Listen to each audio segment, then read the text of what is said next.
Salut, c'est Seb, j'espère que tu vas bien. Aujourd'hui on est dimanche et je pense que comme pas mal d'entrepreneurs, le dimanche j'en profite pour faire ce que j'ai pas eu le temps de faire dans la semaine ou en tout cas pour essayer de me projeter sur un peu du plus long terme et surtout sur les 7 prochains jours qui arrivent pour faire les plannings pour tout le monde et voilà. Pour bien attaquer ma semaine, je vais en profiter justement pour prolonger la vidéo d'hier et j'ai décidé que maintenant, une fois par semaine, j'allais faire un push, une vidéo plus orientée commerciale que je vais lancer sur LinkedIn. Dans le but va être de proposer, de démontrer, soit par des projets que j'ai fait, soit justement par des exemples concrets. Je vais voir comment je vais essayer de mettre ça en vidéo, ça va être sûrement du screenshot ou de la capture d'écran. Mais pour montrer qu'aujourd'hui, on peut repenser radicalement la manière de fonctionner en entreprise et notamment, ce sera l'objectif de la vidéo de demain, recruter ses clients. Pour ça, je vais parler d'une petite histoire. Alors moi, à la base, j'ai une formation de designer et d'ingénieur, absolument pas de commercialisation pour développer des entreprises, ni de marketing. Encore moins de développeurs. Dans mon école de design, on était à l'époque assez éloigné de ça. Donc tout ce que je propose là aujourd'hui, je l'ai appris sur le tas, ce qui prouve en regardant des vidéos sur internet, en me documentant sur mes articles et surtout en essayant pour moi et en essayant pour mes clients. Donc au final, ça laisse aussi, ça pose la question de est-ce qu'aujourd'hui tu as besoin vraiment de passer par une business school pour pouvoir entreprendre? Je ne sais pas, c'est une question qu'il faut se poser. Et ça me permet justement d'introduire ma petite histoire. En 2011, j'ai gagné un appel d'offres pour la création de la marque ID. Alors la marque ID, c'est un master porté par l'EM Lyon Business School et l'école centrale Lyon qui a pour vocation de proposer un nouveau modèle pédagogique pour former des entrepreneurs de l'innovation. En clair, leur pédagogie est basée sur le learning by doing et la pédagogie par le projet, avec une grosse dimension de design thinking. Le design thinking, c'est une méthode de résolution de problèmes. Tu peux taper ça sur Google ou aller voir une de mes vidéos. J'ai un petit lien dedans qui est quelqu'un qui explique fabuleusement bien ce que c'est. Donc on a commencé à travailler du coup sur tout cet univers de marque là avec une grosse problématique qui était comment on pouvait faire une marque qui concilie à la fois une culture d'ingénieur et une culture commerciale. C'était assez compliqué en termes de branding, c'était une grosse architecture de marque à travailler. Ça s'est très bien passé. On a prolongé du coup. Alors là, on était complètement dans notre boulot de designer. Mais au fur et à mesure, ils ont vu qu'on était un petit peu connectés et on a commencé à donner un petit peu notre avis sur les cours qu'on aurait aimé avoir, sur comment on aurait aimé avoir ces cours-là. Et du coup, on a commencé à réfléchir avec eux pour eux et à concevoir des outils pour permettre, donc des outils pédagogiques pour permettre aux étudiants de travailler en groupe de manière innovante et aussi à distance. Ça a été un projet passionnant parce qu'on s'est vraiment alors du coup nourri à la fois des discours des étudiants, à la fois du coup des méthodes pédagogiques qu'ils mettaient en place. Ça a été vraiment très formateur pour nous. Et de fil en aiguille, on a commencé à parler avec la partie du coup marketing de l'UM Lyon et on a décroché un contrat d'une mission de 1 an pour proposer pour essayer de trouver, prototyper de nouvelles stratégies pour recruter des étudiants, notamment sur les réseaux sociaux.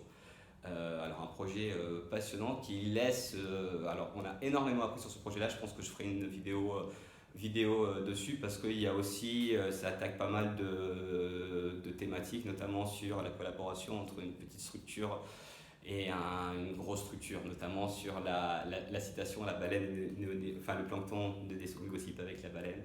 J'ai fait une petite vidéo dessus sur ça et il s'est avéré il s'est avéré qu'au final on a construit un outil qui permettait d'analyser des millions d'interactions d'étudiants sur les réseaux pour pouvoir et transmettre toutes ces informations là aux commerciaux pour les aider à contacter des étudiants qui seraient potentiellement intéressés par ces masters là et du coup créer avec eux une relation personnalisée. C'était un projet passionnant à la fois parce que ça attaque une thématique qui moi m'est chère, qui est sur l'éducation et notamment sur les choix. Enfin moi j'ai plein de cousins ou de gens de mon entourage qui sont qui sont en fin d'études ou qui essaient de chercher un emploi ou justement qui essaient d'affiner leur choix professionnel et c'est assez compliqué pour eux de savoir ce qu'ils veulent faire. Alors imaginez d'écouter des écoles et des choses comme ça, comment on recrute des étudiants, comment aujourd'hui on arrive à recruter des étudiants qui ne savent pas forcément eux ce qu'ils veulent. Donc ça, et que moi je me suis rendu compte qu'au final, les méthodes qu'ils mettaient en place, alors quelles que soient les écoles, quelles que soient les entreprises, ça c'est vraiment transversal, sont complètement obsolètes parce qu'aujourd'hui, grâce au réseau et grâce à une petite connaissance de la technologie, et ça je te montrerai ça demain dans une petite vidéo de 2 minutes avec un outil qui fait exactement le même travail que l'outil que j'ai mis 1 an à développer pour le M Lyon. Alors c'est top, c'est-à-dire qu'aujourd'hui, toi, ça te permet d'avoir la même force de frappe. Imaginons que si demain tu veux monter une école ou des systèmes de formation pour former des entrepreneurs, tu peux avoir exactement la même force de frappe qu'une école avec des budgets, mais juste faramineux que tu n'auras jamais. Donc ça, quand même, te permet justement de relativiser, de te dire que justement, même si tu n'as pas besoin, encore une fois, d'avoir une armée de commerciaux pour aller chercher tes clients. On s'en fout. Tu vas voir, avec le petit outil là, tu vas rentrer tes caractéristiques et tu vas avoir une liste de profils Facebook sur lesquels tu vas pouvoir te contacter directement. C'est comme si tu leur envoyais un SMS. Donc ça veut dire que toi, tu as la chance justement d'être beaucoup plus agile, de devoir justement avec tes contraintes être plus inventif. Et si tu choisis les bons outils ou tu mets en place les bonnes stratégies, tu pourras concurrencer n'importe qui. Et en même temps, et ça c'est moi ma mission, et comme ça, est-ce que je pense que justement en stimulant les petites entreprises, à innover, en leur permettant d'innover avec leurs contraintes, ça va justement essayer, comme un petit peu un virus, attaquer les grosses entreprises et leur permettre de se challenger pour essayer d'adapter leur expérience client et leurs produits. Là, je vois, moi, ce qui me scandalise, c'est l'expérience client de la SNCF, mais c'est complètement dramatique. Ils ont pas le monopole, parce que de manière juridique, c'est pas un monopole, mais c'est juste scandaleux en termes de prix, l'expérience qu'on a. Alors c'est très bien qu'il y ait du Blablacar, qu'il y ait tous ces systèmes-là autour de l'économie collaborative qui permettent justement, qui présentent une alternative à ce genre de monopole, mais il faudrait peut-être qu'ils pensent à se bouger un petit peu le cul pour juste essayer de changer radicalement les choses. Alors oui, j'ai lu qu'ils avaient mis maintenant un directeur de l'expérience. Alors c'est même pas l'expérience client, mais je crois que c'est la satisfaction client ou un happiness officer, un truc à la con comme ça. C'est uniquement un post sur le LinkedIn et une stratégie de communication pour dire en clair, oui, on a compris, on a entendu ce que vous avez dit et on est en train de mettre en place des choses pour modifier. Mais moi, dans les faits, je vois, c'est du retard, c'est des agents qui sont complètement, mais alors indifférents aux problématiques, il n'y a absolument pas d'humain dedans. Alors, je ne vais pas faire une généralité, mais je pense qu'en regardant d'ailleurs la page Facebook de la SNCF, il y a quand même pas mal de commentaires qui sont assez négatifs dessus. Et je pense qu'aujourd'hui, c'est de la responsabilité de ces grandes entreprises-là de ne pas attendre d'être challengées ou de voir leur marché disrupté pour pouvoir penser à essayer de recentrer la valeur sur leurs clients. Il n'y a que de cette manière-là qu'elles pourront gagner en pérennité. Ouais, enfin, en tout cas pour moi, tu ne peux pas gagner en pérennité si tu n'encules tes clients, c'est pas possible. C'est pas alors oui, si tu es dans un système de monopole ou si tu es encore une fois une exclusivité, mais dans un monde aujourd'hui où on peut tout apprendre, où n'importe qui peut commercialiser un projet ou une idée, peut-être que les entreprises bien installées et qui n'ont jamais justement pensé à se préoccuper de leurs clients et essayer de comprendre justement leurs nouveaux besoins, leurs attentes, ont du souci à se faire parce que des entreprises comme la tienne vont les challenger en étant plus inventifs et plus créatifs qu'eux.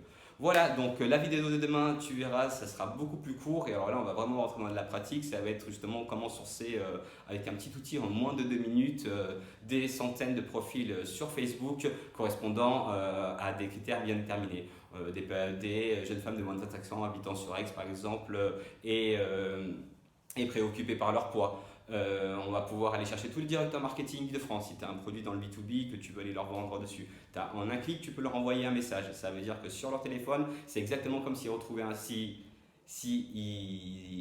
un SMS de toi. Imagine, toi, juste ce que tu peux faire et les opportunités que ça que ça peut t'ouvrir. C'est quand même un truc de malade, tu n'as plus besoin de collecter. Alors faire ton truc, je collecte des emails, je fais dans mon outil de newsletter dessus, j'envoie, j'ai 5% de conversion, c'est de la merde dessus. Comment je fais derrière? Eh ben, je vais renvoyer des newsletters, je vais faire de la pub sur du Google AdWords. Tout ça, ça coûte des thunes, tout ça, tu sais absolument pas les résultats par personne. Tu as juste du résultat, du coup, le quantitatif, mais tu n'as pas de qualitatif dessus. Et encore une fois, tu n'as aucun retour vraiment précis. La personne, quand tu lui envoies ou tu lui présentes ton activité ou ton produit par message et qu'elle te répond, selon sa réponse, tu vas pouvoir avoir plein d'informations. Il suffit juste que tu regardes son profil Facebook, et je te montrerai dans la vidéo de demain, pour avoir un nombre d'informations qui soit hyper importante. Alors pas pour faire du voyeurisme, non, juste pour comprendre comment ton produit peut lui générer de la valeur, et si ce n'est pas le cas, justement, comment toi tu peux optimiser ton produit pour générer de la valeur à des personnes qui sont comme elle. Alors justement, sur la problématique donnée, bien évidemment, c'est comme toutes les avancées technologiques, c'est l'usage qu'on en fait. La technologie en tant que telle, elle n'est pas, enfin bref, elle est ni mauvaise ni bonne, c'est juste l'usage qu'on en fait. Donc les données, quand on les récolte et qu'on les analyse, on peut les recoter, les analyses pour épier ou des choses comme ça, mais on peut les recoter et les analyser justement pour faire du bien. Je te montrerai par exemple une petite ligne de recherche qui va permettre de pouvoir trouver trouver sur Facebook toutes les militantes FN marseillaises de moins de 25 ans. Moi, j'aimerais comprendre, alors juste personnellement, pourquoi ces personnes-là, donc justement de Marseille, jeunes femmes de moins de 25 ans, militent au FN. Alors pas pour essayer de leur jeter des pierres dessus, juste pour essayer de comprendre qu'est-ce qui les motive. Et je pense que si ces outils-là, les politiques sont servis dessus, ils pourraient avoir peut-être une meilleure compréhension des choses. Parce qu'encore une fois, les sondages, pour moi, ça a zéro valeur. Par contre, de collecter ce que les gens font de manière naturelle et d'analyser ça, alors selon bien évidemment plusieurs grilles de lecture, ça pour moi c'est du résultat qui est en temps réel, et c'est des résultats qu'on peut traiter directement. La personne qui vient juste de devenir fan de la page FN, on pourrait très bien proposer à un parti de gauche d'avoir une notification push avec le community manager du parti qui contacte cette personne-là et qui essaie de comprendre le pourquoi du comment. Et alors, imaginons qu'on pousse sur ce truc-là, justement, juste sur la radicalisation. Je commençais à réfléchir justement par rapport à l'outil que j'ai mis en place. On pourrait très bien, et ça demande vraiment peu d'adaptation, avoir un outil qui analyse toutes les interactions sur Facebook, donc qui apprend toutes les interactions sur Facebook et qui apprendrait du coup tout seul et qui identifierait en temps réel et qui enverrait une notification push à des personnes responsables de tous les profils qui commenceraient à interagir de manière fréquente et régulière sur du contenu à forte tendance radicale ou terroriste. Ça, on sait que la radicalisation, elle se passe sur Internet. Ça veut dire qu'en analysant ces interactions-là, on serait capable en clair de mesurer en temps réel le degré de radicalisation des utilisateurs. Et du coup, faire de la prévention en temps réel sur un support sur lequel ils se font radicaliser.